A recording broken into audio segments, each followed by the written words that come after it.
आज का दिन द्वादशी है और इस दिन का ये कथा है जो हम लोग सुनेंगे।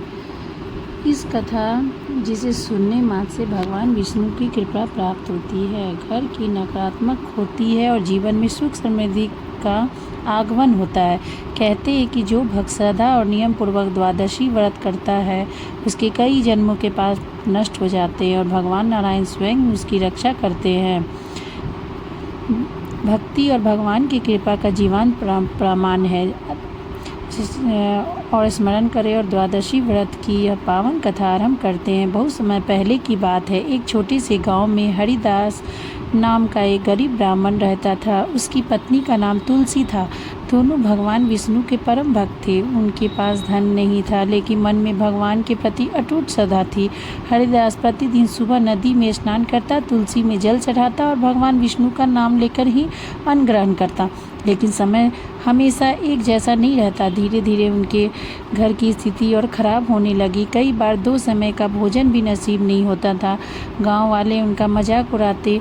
भक्ति से पेट नहीं भरता, लेकिन हरिदास मुस्कुरा कर कहता, जिसका पालन स्वयं नारायण करते उसे चिंता कैसी।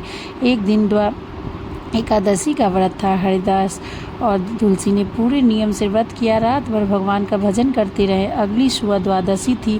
घर में खाने को केवल थोड़ा सा चावल बचा था। तुलसी उसी से भगवान के लिए भोग बना रही थी। तभी दरवाजे पर आवाज़ आई, क्या कोई भूखे यात्री को भोजन देगा? दरवाजे पर एक वृद्ध साधु खड़े थे। उनका शरीर कमज़ोर था और आंखों में थकान साफ दिखाई दे रही थी।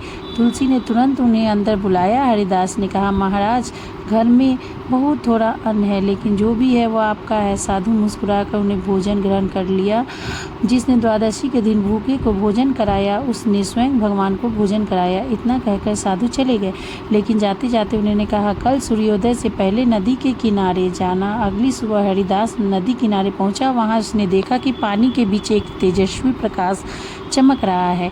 जैसे ही वह पास गया उसे एक स्वर्ण कलश दिखाई दिया। हरिदास घबरा गया। तभी आकाशवाणी हुई, हे भक्त, यह धन तुम्हारी भक्ति और द्वादशी व्रत का फल है।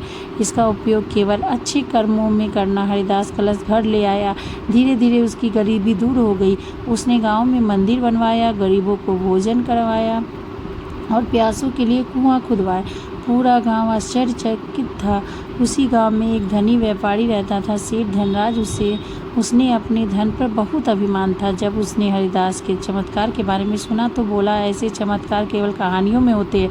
लेकिन कुछ समय बाद उसके व्यापार में भारी नुकसान होने लगा। घर में बीमारी आ गई और हरिदास परेशान रहने लगे।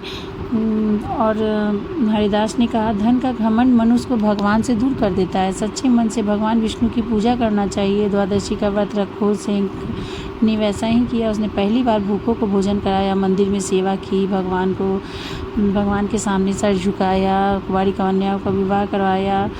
और भगवान के सामने धन नहीं, भक्ति का मूल्य होता है। कुछ समय बाद हरिदास और तुलसी ने एक विशेष द्वादशी व्रत रखा। उस रात दोनों मंदिर में भजन कर रहे थे। अचानक मंदिर में तेज प्रकाश फैल गया। घंटियां अपने आप बजने लगी।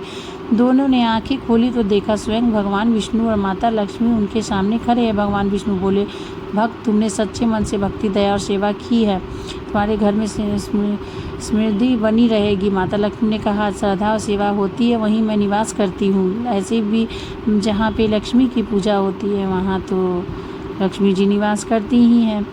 हरिदास और तुलसी की आंखों में आनंद के आंसू बहने लगे। कहा जाता है द्वादशी व्रत करने से भगवान विष्णु प्रसन्न होते हैं। उसमें नकारात्मक ऊर्जा भी समाप्त होती है, पीड़ित दोष भी शांत हो जाते हैं। इतना कहकर भगवान अधर ही हो गए। हरिदास और तुलसी की आंखों में आनंद के आंसू बहने लगे। कहा जाता है कि द्वादशी व्रत से भगवान विष्णु की विशेष पूजा। हरिदास और तुलसी की आंखों में आनंद के आंसू बहने लगे। कहा जाता है कि द्वादशी व्रत करने से भगवान विष्णु की विशेष कृपा प्राप्त होती है। घर की नकारात्मक ऊर्जा समाप्त होती है। धन और धन की कमी दूर हो जाती है। विशेष रूप से द्वादशी के दिन गरीबों को भोजन भी करवाना चाहिए। तुलसी पूजा करना अत्यंत शुभ माना जाता है। भाई और बहनों, भगवान को महंगे भोग नहीं चाहिए। उन्हें चाहिए सच्चा मन, दया और श्रद्धा। जो भूखे को भोजन देता है, प्यासे को पानी देता है, भगवान का नाम प्रेम से लेता है, उससे साथ नहीं छोड़ते। जीवन में चाहे कितनी भी कठिनाई हो, इसे भगवान देर कर सकते हैं, लेकिन भक्त की पुकार आंसू ही नहीं करते।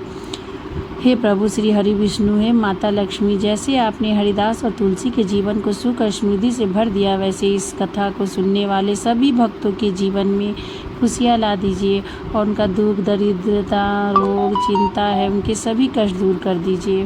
प्रभु, भक्तों के घर में अन्न, धन, सुख और शांति सबको मिलनी चाहिए। बोलिए श्री हरि भगवान विष्णु की जय, माता लक्ष्मी की जय। हम लोग को यह कथा सुनकर यही सीख मिलती है कि हम लोग को पूजा पाठ सब करनी चाहिए और सच्चे मन से करनी चाहिए। दुख, रोग, दरिद्रता या चिंता सभी के कष्ट ये नष्ट कर देते हैं और गरीबों को भोजन हम लोग करवाएं, तो इससे हम लोग को बहुत ही सुख प्राप्त होती है। बोलिए श्री हरि की जय, माता लक्ष्मी की जय।